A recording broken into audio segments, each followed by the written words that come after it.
자, 오늘은 중학교 1학년 1학기 사회 1단원, 2단원, 3단원의 1단원인 산지의 형성과 마지막 5단원까지 이렇게 4개의 단원을 한번 살펴보도록 하겠습니다. 자, 먼저 첫 번째, 내가 사는 세계는 다양한 지도 읽기와 위치에 따른 인간생활, 이렇게 총 크게 두 가지로 구분이 되는데요. 먼저 다양한 지도 읽기부터 한번 시작해 보도록 하겠습니다. 우리는 지금 지구라는 행성에서 살고 있습니다. 이 지구를 이제 우주에서 지표면을 보면 육지와 바다의 분포를 알 수가 있는데요. 육지는 지표면의 약 30%, 바다는 지표면의 약 70%라는 사실을 알 수 있습니다. 여기에서 육지는 대부분 북반구에 분포를 하는데요. 이 북반구와 남반구는 적도를 기준으로 북쪽에 있으면 북반구, 남쪽에 있으면 남반구로 구분을 합니다. 또 육지와 바다 대신 대륙과 해양으로 구분을 할 수도 있는데요. 이 지구 지표면에서 보면은 대륙은 아시아, 유럽, 아프리카, 오세아니아, 북아메리카, 남아메리카, 그리고 남극 대륙까지 이렇게 7개의 대륙이 있고, 그리고 바다는 태평양, 대서양, 인도양, 북극해, 남극해 이렇게 5개로 나뉩니다. 그래서 우리는 5대양, 6대주 또는 5대양, 7대주라고 한다는 사실을 알 수 있습니다. 그럼 이제 본격적으로 지도에 대해서 한번 배워보도록 하겠습니다. 자, 먼저 이제 지도에 대해서 배우기 전에 지도와 위치에 대한 차이점을 알아야 하는데요. 위치는 일정한 장소에서 차지하고 있는 자리를 딱 그 하나의 지점을 우리가 위치라고 합니다. 그리고 지도는 지표면의 여러 지리적 모습을 똑같이 나타내는 게 아니라 똑같이 나타내지만 일정한 비율로 줄여서 약속된 기호나 색, 문자 등을 사용해서 평면에 나타낸 것을 우리가 지도라고 합니다. 즉 간단하게 우리가 세계를 이해하는 데 가장 필요한 기본적인 도구라는 것을 알 수 있습니다. 이러한 지도는 4가지의 구성 요소로 이렇게 구성이 되어 있는데요. 먼저 첫 번째 축적, 두 번째 방위표, 세 번째 기호, 네 번째 등고선입니다. 먼저 축적은 우리가 아까 지도란 일정한 비율로 줄인다라고 했는데요. 그 줄인 비율, 실제 거리를 지도상에 줄여서 나타낸 비율을 우리가 축적이라고 합니다. 두 번째 방위표는 동서남북, 어떤 방향인지 그 동서남북의 그 방향을 우리가 말합니다. 그리고 이러한 방위표가 안 나타나 있는 지도도 있습니다. 그런 경우에 우리는 위쪽이 북쪽이다라는 사실을 알 수 있습니다. 그리고 기호인데요. 세 번째 기호는 여러 가지 현상을 간단하게 표현한 것을 우리가 기호라고 합니다. 이런 것은 도시, 다리, 공장, 학교, 산, 빨간색으로 표시된 건 화산. 이렇게 색, 모양뿐만 아니라 색도 사용해서 우리가 기호를 나타낼 수 있다는 것도 알 수 있습니다.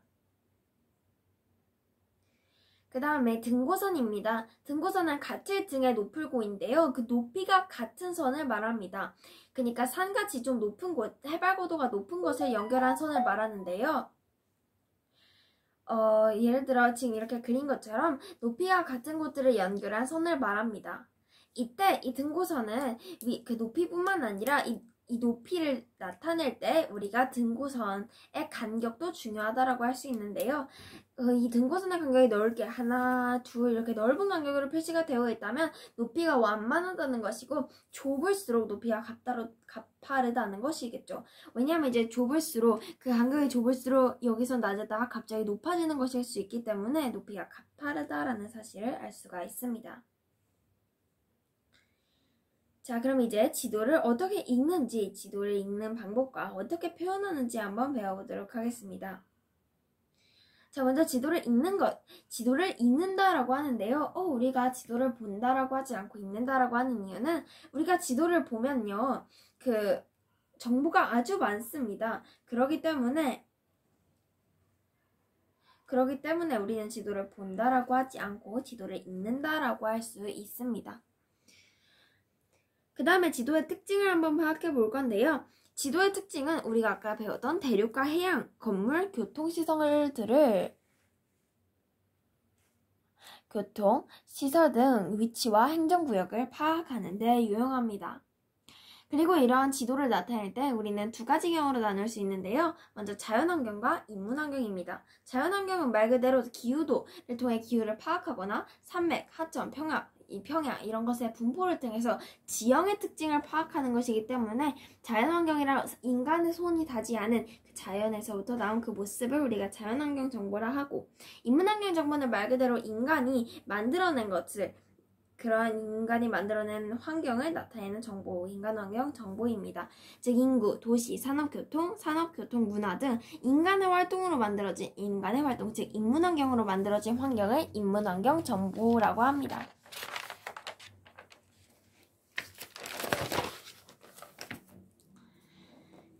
그리고 우리는 이런 지도에 담긴 정보를 어떻게 활용하냐 하면 일상생활에서도 많이 활용을 하죠. 우리가 어디를 갈 때, 처음 가는 장소일 때 장소를 어디를 갈지 설정을 먼저 하고, 어디에 있는지 위치를 찾아보고, 토지를 어떻게 이용할지, 계획을 어떻게 수립할지 등 많은 분야에서 활용을 할 수 있습니다. 그렇기 때문에 우리가 이렇게 다양한 지도를 표현하는 방법에 대해서 먼저 또 배워보도록 하겠습니다. 다양한 지도를 표현하는 방법은 통계 자료를 다양한 방법으로 표현하여 정보를 효과적으로 전달할 때 이용을 하는데요. 우리가 너무 한 가지의 방법으로만 나타내는 것이 아니라 점, 선, 면, 도형 등 다양하게 활용해서 어떠한 지도를 나타낼 때는 점이 유용할 수 있고, 어떤 것은 선이나 면, 도형 이런 것이 각각이 유용할 때가 있기 때문에 이 사용할 때에 맞춰서 나타내려고 하는 지도에 맞춰서 표현 방법을 다르게 할 수 있습니다. 먼저 점을 이용해 지리 정보의 분포를 표현합니다. 분포, 어디에 뭐가 있는지, 얼마나 퍼져 있는지를 나타내는 것이기 때문에 선으로 나타내는 것, 면으로 나타내는 것, 도형으로 나타내는 것보다 점으로 딱 찍으면 어느 지역에 뭐가 가장 많구나 이런 분포를 쉽게 알 수 있다라는 장점이 있으며, 인구가 얼마나 분포했는지, 가축 사육이 얼마나 분포했는지 등 다양한 것의 분포를 나타낼 수가 있습니다. 두 번째, 선입니다. 선의 방향, 굵기 등을 사용해서 지리 정보를 표현합니다. 어떻게 선을 이용해서 지리 정보를 표현하냐 하면 인구의 이동, 자원이 이동, 어떻게 무역량을 하는지, 어디서 어디까지 연결이 되는지 그것을 우리가 선으로 나타내준다는 사실을 알 수 있습니다. 또 세 번째, 면입니다. 면은 이 색깔이나 패턴을 달리해서 면을 표현을 할 수가 있는데요. 이런 건 기후 구분 같은 걸 할 수 있겠죠. 이쪽 지역은 건조기후 지역, 이쪽 지역은 툰드라기후 지역. 이런 식으로 우리가 기후가 어떻게 나타내는지 분포가 다르죠. 분포는 어디에 일정한 게 얼만큼 있는지, 일정한 그 장소에 얼만큼 있는지를 나타냈다면, 얼마나 퍼져 있는지를 나타냈다면, 이 면은 얼마나 차지하는지 기후를 구분하는 데 나타낼 수 있습니다. 또 인구 밀도나 지역별 비율 같은 것도 나타낼 수 있으며, 마지막으로 도형이 있는데요. 도형이나 기호를 사용해서 표현을 합니다. 농작물, 생산물, 생산량, 공업 분포 등 다양한 것을 활용할 수 있습니다.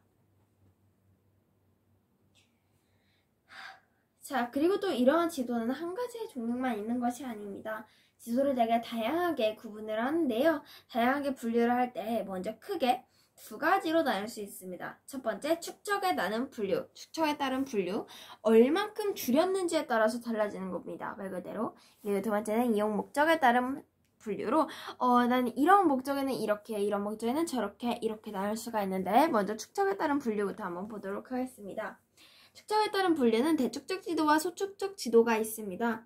대축적 지도는 많이 줄여요. 그러니까 예를 들어 우리나라가 있으면 그걸 최대한 많이 줄이는 겁니다. 많이 줄이게 되면 처음에 이게 우리나라에서 하나의 도시, 먼저 하나의 구가 되고, 그 하나의 구 안에서 또 보면 도시가 있고, 도시 안에서도 어디가 있고 있으니까, 마을이 있으니까 그렇게 많이 줄인 거죠. 그럼 많이 줄였다는 것은 좁은 지역이 상세하게 표현이 되죠. 즉 건물 위치, 도로 등이 잘 나타낸다고 할 수 있고, 소축적 지도는 진짜 말 그대로 조금만 줄인 것입니다. 조금만 줄였기 때문에 큰 지도에서 조금만 줄였으면 좀 넓은 지역을 대강 나타낼 수가 있겠죠. 넓은 지역을 간략하게 표현하여서 나타내는 지도를 소축적 지도라고 합니다.